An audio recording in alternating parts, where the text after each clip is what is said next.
Welcome back to He Said, She Said. Coach Ron Tunick, Ellen, Kyle, we're all in here. We're having a great time, and I believe we have Cindy Laverty on the phone. She is an amazing author, mentor, coach. Coach Tunick, why don't you tell us a little bit more about Cindy? Well, I met Cindy years ago when I had my daily show called The Business of Life. She was a frequent guest on the show, and she was fun. She was intelligent. She also had her own radio show. I was a guest on her show many times, and we became friends, and not that great of friends. Ellen's sitting here, so we were. It's all good, Cindy. Yeah, but I felt like your voice. The first time I heard your voice, I thought, holy crap. So you'll hear Cindy's voice in a second. She's got just this incredible voice. I want to go into business with you and her. Well, let's figure out a business to go into with your voices. Okay. So welcome back, my dear, to Southern California, Cindy Laverty, who is in, I actually know where she lives, in Franklin, Tennessee, which is a really nice, I won't say expensive, upper middle class, richy suburb of But he won't say that, Cindy. Nashville, Tennessee. Welcome to hot Southern California. How are you, Cindy? I'm great. Thanks for having me back. How much fun is this? This is a lot of fun, my dear. So my The beautiful wonders of daughter. radio. Yeah. Well, you had your very successful show. Do you miss radio? Oh, sometimes, but I'm busy doing other things now, so it's okay. What are you busy It's doing? okay. Making cookies? I mean, what are you doing all day? I'm working, Ron. I'm working. So we're going to be talking today about change. And you moved, well, you were raised in Southern California. Didn't you live your whole life here?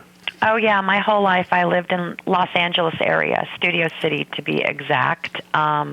Yeah, and I moved 2 years ago. We left Los Angeles on August the 6th, 2013. So Time, just date. 2 years. It was big.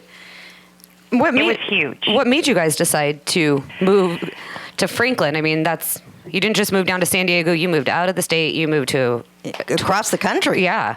We moved 1,999.8 miles away Long drive. from our house. She's precise And, like I am. I moved with my husband, my 85-year-old mother, my Take dog, note, and Robin. cats. So what made us move is that, this is going to sound so crazy, but it was really getting to the point in Los Angeles where it was just so hard to live there. It was so hard to keep up. Watch it, girl, because our because- show's heard all over Los Angeles and That's Southern okay. California. So we love L.A. We love L.A., Well, just saying. for me, it was hard to live there. It was hard to keep living there because of the traffic, because it was just hard. And I felt like I was being called to go somewhere else. I didn't know where. And then all of a sudden, Franklin, Tennessee, I'd never heard of it. It was not on my radar. I had never even been to Tennessee. Who hears about Tennessee when you live in California? Nobody. Except for Nashville, which is, kind of a big deal these days. Or the Tennessee Titans, who now have Mariota. Yes, and we love him. Well, yeah, we are big Mariota fans. He's our Yes, I know. Pertensi son. Well, so- we love him, and Tennessee loves him, and he's really being embraced. So That's great to hear. Fun. I just dropped the phone. I'm so sorry. That we can still hear you. Anyway, we came to visit Franklin, and I just fell in love. I think I might have fallen in love more than my husband did, but I fell in love with the beauty. It's so different here. It's a gentler lifestyle. It's not that it's slow like everybody thinks in the South. That's what I was going to say. Did it slow down? But that's just a myth. You do slow down, but it's almost inherent in the culture that you don't need to rush around and go to the very next thing or wait for what the very next thing is. The thing is where you live, and it's really an outdoor community, except for the winter when we have, like an ice storm, which was an interesting thing. So I fell in love, and I really feel like, sometimes whatever you want to call it, God, the universe, source, whatever, calls you to a certain place. I feel like my soul's been rejuvenated again. What about your family members? Have they shared that feeling with you, or are you leading the charge here? No, nobody has shared that feeling with me. My daughter is really mad at me, getting better, but mad at me, and felt like I abandoned her. How old is she? She just turned 30. And so she's still here in California? Yes. And my whole family's there, and all my friends were there, and they thought I had lost my mind. Yeah, I think they really thought I was moving to hee-haw land. Gonna go rope a cow or a steer. And So how has the move actually changed you, Cindy? In so many ways. Well, we went through a lot of trials and tribulations when we came here. We had a flood in our house during the first polar vortex. What it was doing in the south, I don't know. The second one, our heating and air conditioning system went out. Ugh. We've had water coming through the front of the house and had to get rid of the mold that was in the master bedroom. Ugh. Challenges like that you don't expect. My first tornado warning, I was in my closet under my clothes. Oh. With wine. That's important. How funny. But what I've learned about myself is that I am so much more resilient than I ever thought I was. I am so much stronger than I ever thought I was. When you're the new kid on the block, you have to step out of your comfort zone. You have to learn to get comfortable with what's uncomfortable. And you reach out to people. So I started a blog before I left LA called Discovering Franklin, because that's what I was going to be doing. I didn't realize that I was moving to the number 20 best small town in the United States. I didn't know any of this stuff. Wow. So all of a sudden, my blog has given me this avenue to sort of reach out to all these creative, amazing people that live in this area and just say, hey, I'd like to interview you. And guess what? They become friends. It's interesting. The three of us, Robin, Ellen, and myself, we want to blog. Do people? No, wait. You want us to blog. Well, blog. We never said we wanted to blog. Well, blogging is a good thing. Yes. How many people read your blog? Do you know? $5 to the... Yeah, I get about 25,000 hits a month. No way. Yeah, it's the number one blog about Franklin, Tennessee right now. People in Franklin are interested. They want to hear. Well, people are moving. I really wish people would stop discovering Franklin, though, because they're moving. Well, that's the way we feel about the Santa Clarita Valley when we try and get down. But Copper Hill. That's why we have you on this show. If we can get 1 million people to move to Tennessee, then you'll come back here. There's no room for them. But actually, I'm sitting here right now. I have to tell you this. It's like 75 degrees. There's this light rain falling. Cut her off, Kyle. Cut her off. Nice. Let me ask you a question. How you didn't tell us why Frank? I mean, did you throw a dart? I mean, why Frank? No, did you? I really was looking at places that were way closer to California, and someone said to me, have you ever thought about Franklin, Tennessee? And I went, no, actually. Yeah. What is it and where is it? What was your number 2 city, Cindy? We're talking to Cindy Laverty, everybody, in Franklin, Tennessee. You'll be regular on our show on KHTS. And if you go to our Facebook site, we have linked Cindy. She's on there with her Discovering Franklin. Also, her Twitter is up there, so you can follow her through there too. Nice, Rob. And then I coach women at Lion-Hearted Woman also. So tell us a little bit about Lion-Hearted Women. Because I'm married to one, I need to. You are married to one. I love that. Yeah, I need to understand that Lion-Hearted is a good thing, and maybe figure out how to temper the roar a little bit. Lion-Hearted is a wonderful thing. I mean, you think about a lioness, and I couldn't call it Lioness-Hearted Woman. That just didn't. Yeah, that doesn't sound very good. But basically, Lion-Hearted Woman is a woman who. Well, let me just go back. I think when I coach women, the number one thing that I want to do is help them get what they want in life. Well, they have to figure that out first, right? When I ask a client, I'll say, what do you want? There are crickets on the other end of the phone.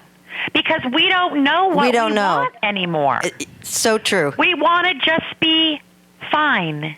We want to be okay. Fine Yeah. is the thing that keeps you in your boat, that keeps you safe, that doesn't let you live a life that lights you up. So really, in thinking about this woman, I thought about, a lioness and how she, is tender with her young, and yet she's regal, and she's not afraid, and she doesn't brag about how fabulous she is. She's just fabulous. So I believe we're all born to be fabulous. We just have to get some help to get on the way to do that. So I actually coach a lot of women who are going through transition. Well, and that goes back to what we were talking about before, making a change. And sometimes, and I was saying, sometimes we need support. So with Cindy, you have a little bit of support. You have someone that is coaching you to make changes, if you do know what they are, if you don't know what they are. She's there to help. We help you figure out what it is. I mean, I think, sadly, most women are afraid to say what they want for fear that they're going to be seen as, selfish or the B word. Self-absorbed. Not my wife. She'll tell you exactly what she wants. I don't think that's true at all, Ron. I think that You want me to make the bed.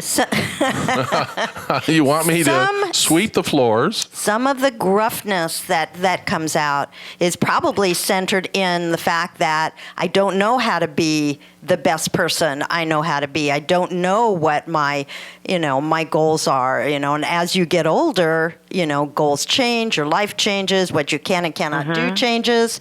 And it's wrapping your head around trying to figure all that out and changing and moving in a different direction. Right. But when it happens and when you actually claim what it is that you want and you start taking steps to go there and you learn how to manage the fear and manage the guilt and manage all the other emotions that come with that, why would there be guilt? Happen. Why would there be guilt? About getting what you want? Yeah. Because your brain is not always your friend. Oh, that's a topic to discuss, isn't it? Yes.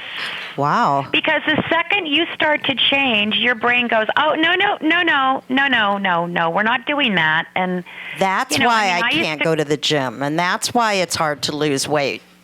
Kyle, call Southwest. We need to send a first-class airline ticket to get her back here to California to do some counseling and coaching here. Boy, I do it on the phone or on Skype, so I do all that. That's fascinating, Cindy, that your brain is not always your friend. Never went there. What? Is your brain your friend, Robin? No, we fight. We talk to each other way too much. Sometimes I want it to stop talking back to me. Yeah, well, you have to learn little tricks to make it stop. I mean, you have to learn to manage it. And well, let's tease the listeners. Do you have a couple? Really, you can do anything. Can we tease the listener and come back with a couple of tricks and leave our audience a little bit better off than when they started with our show? Sure. Do you want to say something? No, it's a fascinating topic, and what I'd really like to do, Cindy, is to move to Franklin. Have you come back and actually talk about how to, what ideas that you have to help us retrain or reframe how our brain works and how it talks to us and how we can tell it to be quiet every once in a while? I will, but I'll do that when we come back from break, and I'll just do it quickly, and then we can come back and have a show about it. Okay, sounds great. Oh, we'll be right back. We're back on He Said, She Said, KHTS 1220 with Coach Ellen, and we also have Cindy Laverty on the phone with us. She's going to give us a couple little tricks on how we can slow down our brain or maybe understand or not talk to ourselves or banter with ourselves so much. Are we back? I'm back? We're back. Okay, well, the first thing that I think everybody has to understand is that if you have this chatter in your brain, or this little monster, this little gremlin, you're not alone. Every single person has it. I'm so glad to hear that. And the chatter is nothing more than fear. Okay? It's just fear. And fear shows up in all kinds of strange disguises. It could be, for me, it's perfectionism and control. I can't do something because I'm not going to be perfect at it. For other people, it's just downright fear. But you have to know that if you want to make a change, which is getting out of your safe boat that you have anchored in the harbor, fear or chatter is going to accompany change. They are perfect bedfellows. So face the fear. So, well, yeah, face the fear. Move towards the lion. Instead of running away or trying to ignore? Well, you can't ignore it because it will just stop you. You will go to your default position, which is not to change. So the first thing I tell people to do is notice. Just stop and notice. And notice what you're telling yourself. Like you have this great idea to do something that's different, and all of a sudden your brain goes, you're not doing that. Who do you think you are? You cannot do that. That is going to take too much money. It's going to take too much time. Nobody's going to support you. It's all of those things on steroids. My gremlins come at like when I'm trying to go to sleep. That's well, yeah, because that's the perfect time for them to enter in because you're a busy lady, and that's when they come in. But they'll always find a way to come in. So I actually have a conversation with my gremlin. And I just say, hey, thanks for showing up. I'm so glad that you're here. And I know that what you're trying to do is to just protect me from myself. But I want you to know right now, I've got this, and I need you to go sit in the corner and mind your own business. Yeah, there's the door, and don't let it hitch on the way out. And because I never try to expel it from my brain, I know it's going to be there. I mean, I can't tell you how many times when we were getting ready to move, my brain went crazy. Oh, I can't even imagine. Well, that's one of the things. I did a little bit of counseling also with a little bit of yoga too. And one of the things that I found that they were trying to explain to me, because my gremlin talks so much, is to you acknowledge it. You don't have to say it's not true. I don't want to deal with this. Acknowledging it, but not having to process it, take care of it right that moment. And know that what it's telling you is just a bunch of BS. True. No, we talked about it a month ago. I call them little clouds that are just passing through. You just have to let the clouds pass through. That's how I analyze it. But mine is sometimes a lot more than a cloud. Yeah. Well, there's storms. Mine's a storm. Yeah, there's storms and stuff. We're talking to Cindy Laverty, everybody, in Franklin, Tennessee, right here on the show we call He Said, She Said on KHTS. So AM I really 1220. think that, the point is taken that when the gremlins appear, don't run from them, don't ignore them, don't let them just pass through. Acknowledge them. You almost have to hold them and sit with them for a while in order to... You have to be a better manager, don't you? No, you have to sit with it. It's like if you get a really uncomfortable... Oh, be quiet. When you get a really uncomfortable feeling, whether it's fear or anger or whatever, don't deny it or ignore it. Sit with it. If you sit with a feeling, you're much more apt to understand where it's coming from. Exactly. Don't patronize her, Cindy. Don't really patronize her. Then I'm going to be hearing it. And I wish we had more time to talk about this. But, scientists have done studies on what the odds are that you, Ellen, or any of us are going to be born at the time, the place, the year, the month, to the parents we are born. Do you know what those statistics are? I have no idea. And they took in, famine, disease, wars, everything, how scientists do algorithms, I don't know. But the odds are that each human being is born is 1 in 400 quadrillion. I knew I was special. So doesn't that say, you got to get some stuff done here? Yeah. Cindy... we're going to move on, but you got to be a regular on the show. I mean, your voice, your ideas. What is your blog? So our thousands of listeners in Southern California can go to your blog if they want to, or maybe move, or get out of here and move to Franklin, Tennessee. What's your blog, honey? Well, there's 2 of them. So there's lionheartedwoman.com, which is where all the coaching stuff happens, lionheartedwoman.com. And then there's discoveringfranklin.com, which is just really fun and you'll find this on our Facebook. You can go to He Said, She Said's Facebook site, and you can link right there to Cindy's sites. Yeah. Outstanding. Oh, great. Yeah, and we're gonna our podcast is on every day, so you can go to hometownstation.com and find our podcast on all of our shows. But this is a very good show today. Well, thank you. Yeah, Cindy. Thanks, Cindy. We'll see you soon, my dear. Thanks for having me. It was really fun. Have Thank a beautiful day in Franklin. Tennessee. I will. Do you Bye. girls know what the nickname of Tennessee is by any chance? No, we do not. The volunteer state.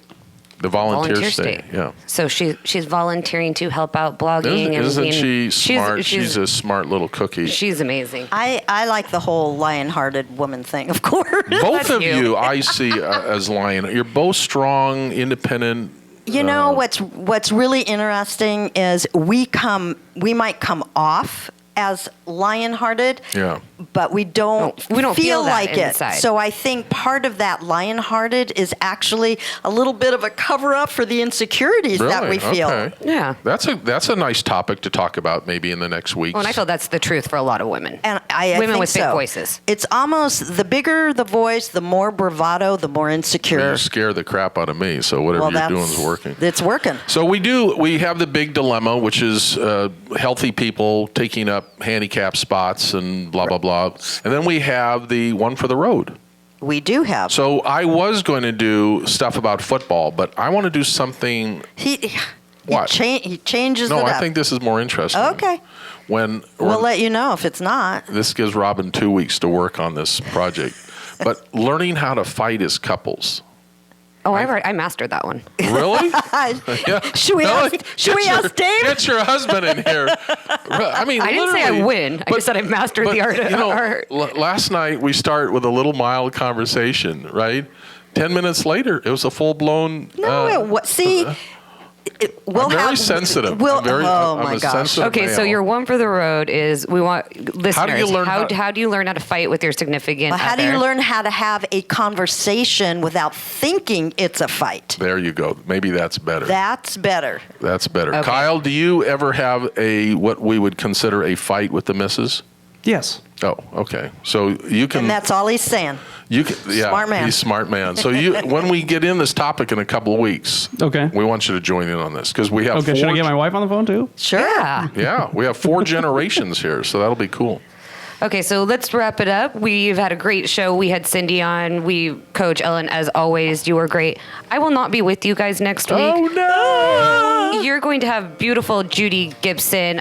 She's going to do a great job. So can't wait to have you in here, Judy. We're missing you already, honey. Yeah. Oh, I'm sorry. I'll tell you all about why I'm gone when I get back. Okay. Okay. Thank you guys for listening. Have a great day.